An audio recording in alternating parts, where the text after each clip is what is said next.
ang mga barko ng China Coast Guard ay muli na namang nagdayag malapit sa Senkaku Island habang tumatagal ay lalong dumarami ang mga pinapadala ng China na mga sasakyang pandagat nila sa nasabing isla ayon sa otoridad ng Japan.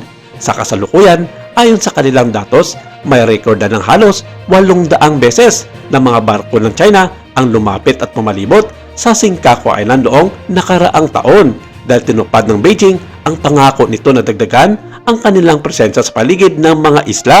Nanguna ang China sa record na inatala nito noong nakaraang taon nang makita ang masasakyang pagdagat nito ng 800 beses sa magkadikit na zona sa palibot ng Senkaku Island, isang teritoryong pinangangasiwaan ng Japan. Sinabi ito ng tagapagsalita ng Japan Coast Guard sa pamamagitan ng pagbabahagi sa ilang mga lokal media sa Tokyo. Ang magkadikit na zona ay may isang 24 miles ang lapad na lampas sa 12 miles na limitasyon sa teritoryo.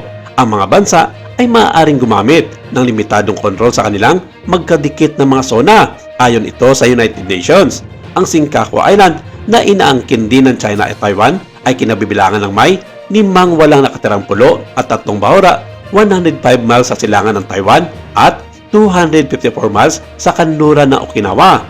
Ang mga barko ng China ay naglayag sa loob ng 12 miles na limitasyon ng teritoryo ng Senkaku ng 200 beses noong 2024. Ang record ay 100 beses noong 2013. Sa mga pagkataon noong 2024, 200 ang sangkot sa mga barko ng China Coast Guard na umabol sa mga Japanese fishing vessels. Ito ay ayon sa tagapagsalita ng Japan Coast Guard. Nagbabala ang Japan sa China. Nagagawa sila ng kaukulang aksyon sa mga pagkakataong ito kung ipagpapatuloy ng mga Chino ang ginagawa nito mga provokasyon laban sa kanilang bansa.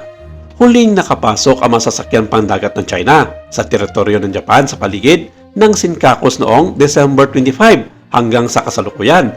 4 na sasakyang pandagat ng China na mukhang armado ng mga machine gun na nakapwesto sa deck ang nagpapalitan tuwing isang linggo, at ito rin ay masusing binabantayan ng Japan Coast Guard at binibigyan ng babala na may radio challenge at electronic message board. Ang gobyerno ng Japan ay nagsampa na ng maraming protesta sa Beijing dahil sa mga insidenteng ito, lalo na ngayon na ang mga nasabing barko ng China ay nasa loob na ng kanilang 12 miles economic zone boundary. Samantala, pinabulaanan ng sandatahan lakas ng Pilipinas na gumamit di mano ang mga barko ng Philippine Coast Guard ng water cannon para itaboy ang kanilang mga fishers vessels o mas kilala ng lahat na Chinese militia vessels malapit sa bahura ng Wangyandao o Baho de Masinloc. Nangyari di mano ito noong December 5 sa nasabing bahura, kaya agad sila nagpadala ng malaking bargo na siya rin ang nakita ng mga otoridad ng Pilipinas na sinasabing The Monster Ship. Sinabi ng mga kagawaran na gumagawa lamang ng sariling kwento ang bansang China para magkaroon ito ng mga basehan para maglagak pa ng kanilang mga presensya sa Baho de Masinloc sa pamamagitan ng pagpapadala ng maraming sasakyang pandagat.